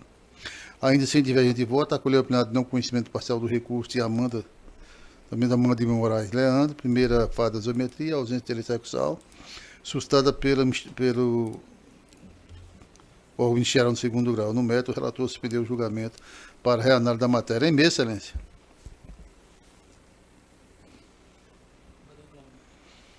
Em mesa. Esse é qual, senhor presidente? Desculpa, eu É o estava 45, excelência. 45. Não, não mesa. Não mesa. Não mesa. O 46 já foi. Senhor presidente, só para avisar para a redação, o 44 já está corrigido, viu, Ana Cláudia? Não, 44 não, o 43. 43 é o anterior, né? 48, Apelação Criminal 0801-810-03-2021. Apelante é CSP, Defensor Público, Júlio Tales de Oliveira. Relator, doutor Ricardo Novo. Em mesa, excelência. Em mesa, senhor presidente. 48. Vossa excelência tem sustentação? Não houve inscrição, não. Vossa excelência tem a palavra, doutor Ricardo. Pois não. Senhor presidente, conforme consta aqui no voto já foi disponibilizado, nessa situação concreta, que agora é posta em mesa, houve o lançamento de um voto divergente, inclusive da lavra de Vossa Excelência. E por isso, talvez seja conveniente ressustentar ou reiterar os fundamentos com os quais eu secundo o entendimento, porque Vossa Excelência lançou um convencimento no sentido de conceder o HC para a situação, quer dizer, porque aqui se trata de uma ação penal, exato, é uma ação penal que diz respeito a 2 fatos típicos, né? Existe acusação, denúncia. Ela obtém em torno do crime de ameaça e de estupro de vulnerável. Vossa Excelência concorda com o voto por mim lançado em relação à ameaça, mas no tocante à segunda imputação, a de estupro, Vossa Excelência compreendeu que, em razão, me parece que foi esse o fundamento, do estado de convivialidade que se deu entre o então imputado, depois condenado, e a vítima, entendia por bem que ele deveria ser absolvido, concedendo o habeas corpus para essa finalidade. Essa é a conclusão que, inclusive, eu consigo extrair aqui do voto da lavra de Vossa Excelência, quando Vossa Excelência diz: destarte, acompanha o voto do relator pelo desprovimento do recurso no atinente ao crime de ameaça e conceda o habeas corpus ex officio para absolver o apelante da imputação no artigo 217-A do Código Penal, na forma do artigo 386, inciso 3 do CPP. Eu, rogando todas as vênias a Vossa Excelência sabe do respeito, da total compreensão que tenho sobre a sensibilidade que Vossa Excelência tem nos julgamentos que são da lavra de Vossa Excelência. Eu vou me manter fiel ao entendimento inicialmente sufragado no meu voto, porque tem uma compreensão, que também não é de hoje, de que o HC, ainda que possa ser concedido de ofício, nós não desconhecemos isso. De minha parte, eu entendo que ele não pode chegar ao ponto de incluir a análise meritória daquilo que seria levado, daquilo que seria destinado ou direcionado à conclusão sobre a absolvição ou a condenação do réu. Em outras palavras, eu não chego ao ponto de, pela via do habeas corpus, absolver, entender que se possa formar juízo absolutório, que creio que esse tipo de conclusão só deve decorrer da interposição da devida espécie recursal, o que faço, reitero, pedindo vênia ao entendimento de Vossa Excelência.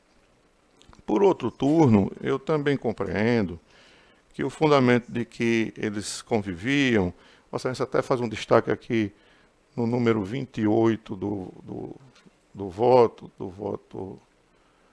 que lançou, diz assim, isso porque predito viés principiológico derivado de um outro de maior amplitude, qual seja o da tutela à família, será indireta e reflexamente desprestigiado, acaso subsista a condenação do apelante.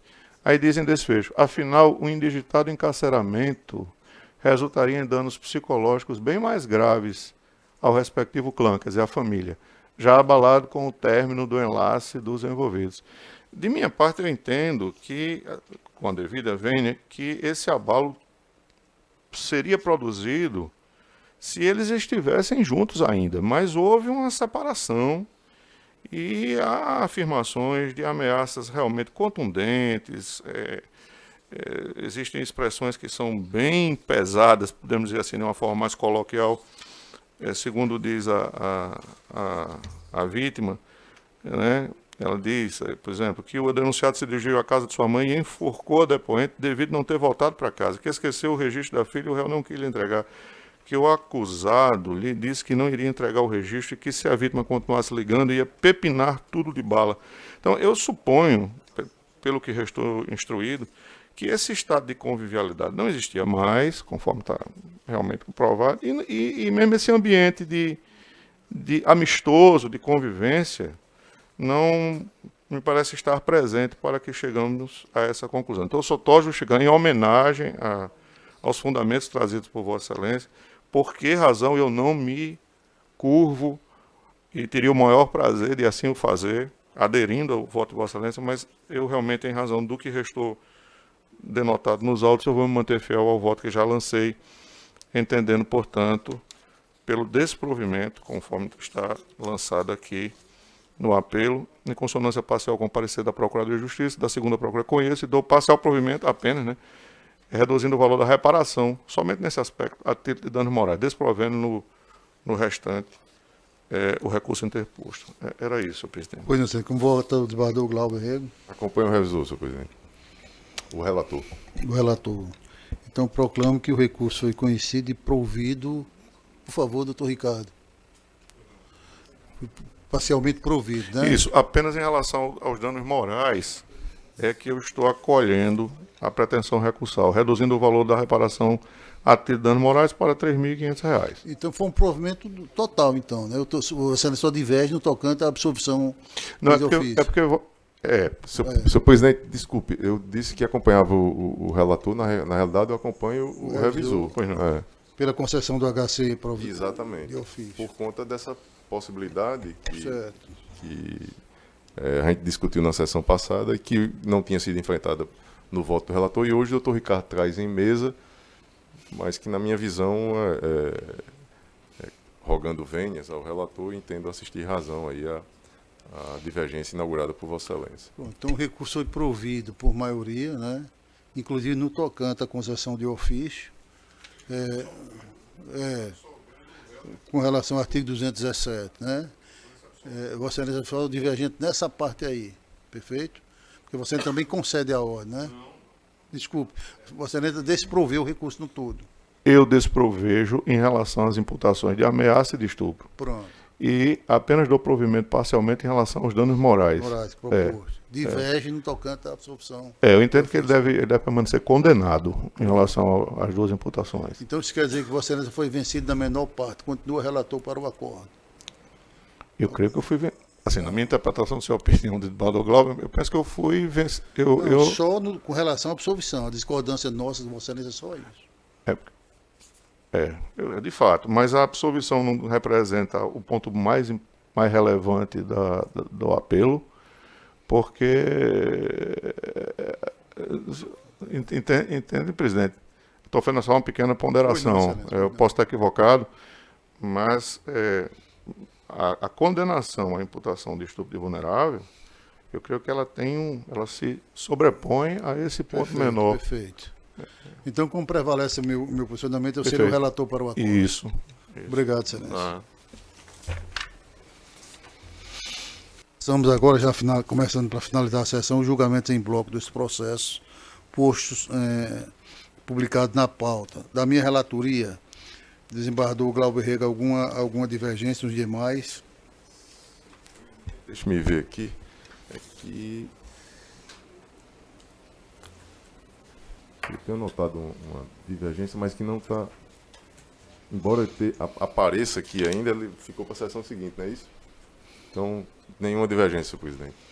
Doutor Ricardo Tinoco, com relação aos feitos postos em mesa por mim? Também não, senhor presidente, nenhuma divergência. Pois não. Então, resultado unânime nos termos do voto proposto.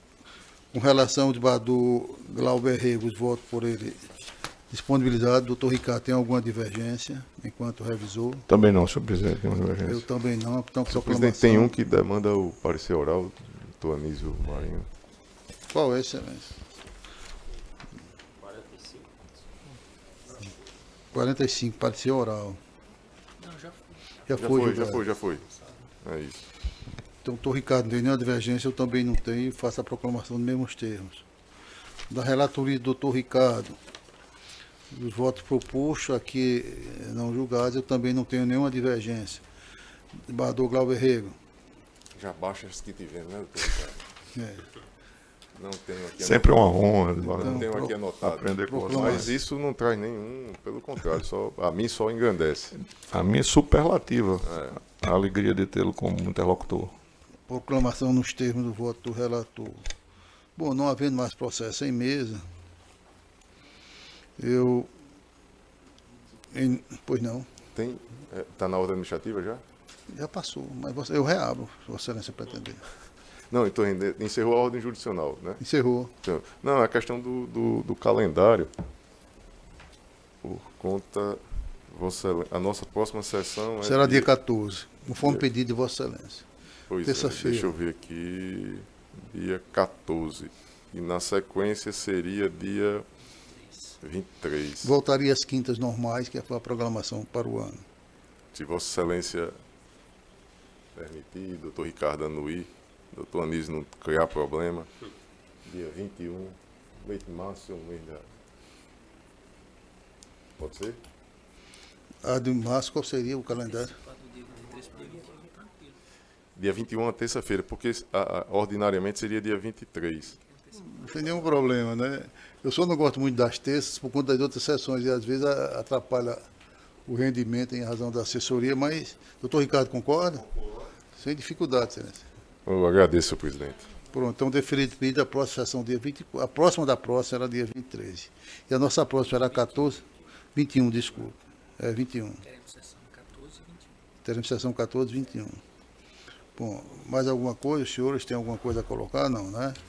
Então, agradecendo a proteção de Deus, eu quero declarar encerrada a sessão do dia de hoje. Muito obrigado.